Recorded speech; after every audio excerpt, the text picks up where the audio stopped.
Hoy estaremos conversando acerca de enseñanza de la historia con la profesora María Paula González, quien es doctora en didáctica de las ciencias sociales por la Universidad Autónoma de Barcelona. Actualmente se desempeña como investigadora docente adjunta en el Instituto del Desarrollo Humano de la Universidad Nacional del General Sarmiento.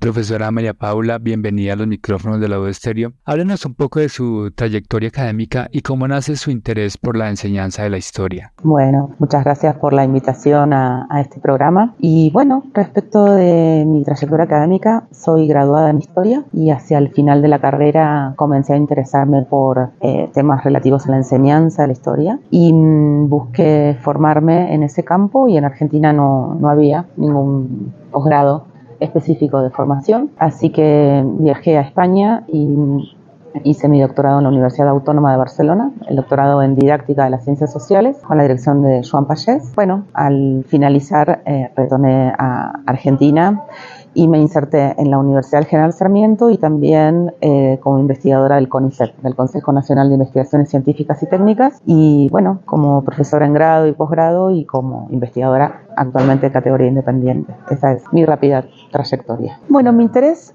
cuando yo estaba haciendo la carrera de Historia, hacia el final de la carrera, trabajaba en temas diferentes, en temas de historia argentina del siglo XIX, y esa historia argentina del siglo XIX es la historia que se enseñaba en la escuela, porque es la historia justamente de la revolución y guerra por la independencia y la formación del Estado Nacional. Y por ese lado, por pensar qué era lo que se enseñaba en la escuela, me empezó a interesar la enseñanza de la historia. Además, yo me dediqué a enseñar en el nivel medio y superior, y fue por allí que me interesó, y que me interesó en particular la enseñanza del pasado reciente, y dentro de ese pasado reciente más específicamente la enseñanza de la última dictadura. Con ese interés ya en mi cabeza fui en busca de una formación en didáctica, pero sabiendo que iba a hacer mi tesis sobre un tema de Argentina. Fue un poco entre causas y azares, ¿no? Por cómo se fue dando mi formación, en la que, por ejemplo, no me enseñaron la historia reciente, y sin embargo la escuela lo tenía que enseñar. Entonces, ¿cómo enseña un profesor que no lo estudió? ¿No? Era una pregunta, y fue una pregunta de base de mi investigación. ¿Cuál es su balance y el panorama de la enseñanza de la historia en Latinoamérica en términos de desafíos y proyecciones? Bueno, Argentina tuvo como enorme desafío justamente la enseñanza de la última dictadura. Fue el contenido que desafió a la escuela. En otros países también, pero por sus trayectorias y derroteros jurídicos, memoriales y políticos fue diferente. Y entonces, en el caso de Bolivia y Ecuador, la discusión pasó más por descolonizar la historia escolar. En el caso de Chile, la agenda también fue muy tomada por la cuestión de los estándares de evaluación, algo que en Colombia también ha tocado mucho. En Uruguay, por la inclusión digital. Bueno, creo que América Latina tiene enormes desafíos y proyecciones en todos estos ámbitos, en los que, por ejemplo, Brasil también participó en términos de recuperar la historia afro e indígena, que Argentina se debe, que en otros países se ha avanzado más y en otros menos. Creo que la cuestión de la historia reciente, pero también la historia de larga duración, bueno, ¿qué nos hace argentinos o colombianos? Pero ¿qué nos hace también Latinoamérica? Es uno de los desafíos y proyecciones, me parece, para mí, en mi humilde opinión, muy, muy importantes. ¿Qué nos puede contar acerca de la especificidad de la enseñanza de la historia en Argentina, teniendo en cuenta que se cumplen casi 50 años del inicio de la dictadura cívico-militar? Bueno, como te decía antes, la enseñanza de la historia argentina se vio muy interpelada por la incorporación del pasado reciente. Hacia los años 90 comienza a incorporarse la enseñanza de esos contenidos. En el 2006, con una ley de educación nacional de un modo más fuerte, esa fue la especificidad de la enseñanza de la historia en Argentina. Y hoy, este año, Argentina cumple 40 años de democracia, los primeros 40 años ininterrumpidos de democracia, y vamos, como tú me preguntabas, hacia los 50 años del inicio de la última dictadura.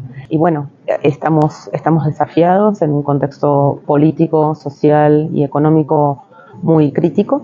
en el que yo creo que la escuela toda y la enseñanza de la historia tiene que aportar a esa formación de jóvenes ciudadanos que participan hoy, creo que sobre todo para poder formular buenas preguntas, ¿no? Más que dar respuestas. Creo que tenemos que enseñar y aprender a hacer preguntas que permitan problematizar, desnaturalizar, preguntar por qué es posible, cuáles son las condiciones de posibilidad de una dictadura, cuáles son las condiciones de posibilidad de un gobierno de derecha, ¿no? Creo que hoy por hoy, y estoy hablando de una coyuntura muy, muy particular en la que el panorama es muy, muy incierto y bastante crítico, bueno, tenemos que pensar en esta democracia que tenemos que defender aún con sus límites y en este panorama de 50 años ya del inicio de la última dictadura, que también cerró un ciclo y abrió otro de decirle no a la violencia política,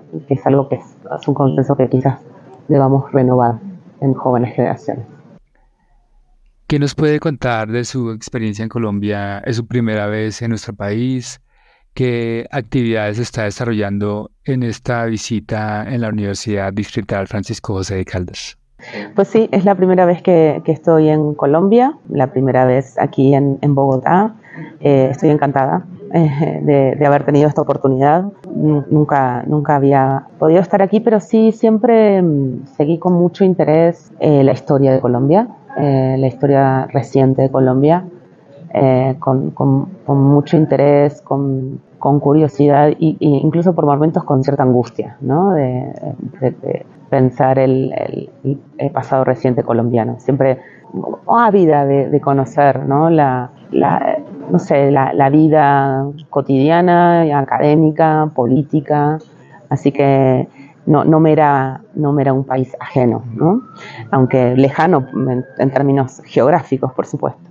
Y bueno, y aquí estoy gracias al doctorado interinstitucional en educación y particularmente por la generosidad del profesor Diego Arias, que me invitó especialmente y bueno, afortunadamente pude venir aquí a participar de las clases de un seminario especial que Diego está a cargo y que yo vengo como profesora invitada. También he participado en clases de grado y mañana también tendremos una conferencia y reuniones con equipos de investigadores y de colegas también de la Pedagógica Nacional. Así que estoy encantada de estar aquí y para mí es un privilegio y estoy muy, muy agradecida, muy agradecida. ¿Qué otros proyectos está desarrollando actualmente? Bueno, en la universidad terminamos hace muy poco tiempo un proyecto de investigación que trabajó las transformaciones en la enseñanza de la historia justamente en estos últimos 40 años de historia, en estos 40 años de democracia, discutiendo un lugar común que suele decir que la escuela no cambia, ¿no? La escuela se hacen las mismas cosas de siempre, los profesores hacen las mismas cosas de siempre, etcétera, etcétera. Y nosotros nos propusimos mostrar que eso no es así, porque en aquello que aparentemente no cambia, sí cambian las cosas. Y aquello que parece una rotunda novedad, se suelen repetir cosas conocidas. Y entonces intentamos documentar cambios en la normativa educativa, en los libros de texto escolares, en los nuevos materiales didácticos digitalizados, de diferente procedencia y también en las prácticas cotidianas. Y analizamos la enseñanza de algunos temas de larga duración en la escuela, como la historia argentina del siglo XIX, como la historia medieval y moderna europea, pero también temas de más reciente inclusión, la historia del peronismo, la historia de la violencia política desde 1955 al 76, sobre la última dictadura de 1976 a 1983, la historia latinoamericana, que es también de casi reciente incorporación, y cambios en la materialidad, en las actividades, en los modos de evaluación. Ese fue un proyecto que casi acaba de terminar y que publicamos un libro que se llama La historia en la escuela. Y pretendemos continuar en esa línea con otro cambio que no fue un cambio elegido, sino un cambio forzoso, digamos, sorpresivo para muchos, que fue la pandemia. ¿Qué pasó con la enseñanza y cómo se ha transformado la enseñanza a partir de la pandemia? ¿Cómo cambiaron los materiales? ¿Cómo cambiaron las actividades? ¿Cómo cambió la evaluación? ¿Cómo cambiaron esas prácticas? Y pasada la pandemia, ¿qué quedó de aquello que hicimos por pantallas? ¿Y qué volvimos a hacer de lo que hacíamos en las aulas antes de la pantalla y qué estamos inventando ahora, ¿no? Porque un poco las prácticas en la enseñanza de la historia, como creo que en todas, de alguna manera remite a ciertas prácticas que conocemos, que nos resultan eficaces, a algunos cambios que elegimos o que forzosamente adoptamos, porque con la pandemia adoptamos forzosamente algunos materiales, algunas prácticas, y que estamos inventando para el futuro, ¿no? Eso es un poco la idea de por dónde continuar la investigación. Interesante. Y para finalizar, cuéntanos quién es María Paula González. María Paula González, ¿Qué pregunta? Son de esas que exigen un ejercicio de introspección un poco así rápido. Yo me definiría como trabajadora de la educación en diversos espacios académicos, sí, sobre todo como docente, como investigadora, como formadora de nuevos investigadores y jóvenes que están iniciando este camino. Pero creo que la identidad más importante es la identidad de trabajadora y de estudiosa y de curiosa, sí, de ávida por seguir aprendiendo. Creo que es algo que nunca terminamos de hacer, seguir aprendiendo. Profesora María Paula, muchas gracias por acompañarnos el día de hoy. Gracias a ustedes.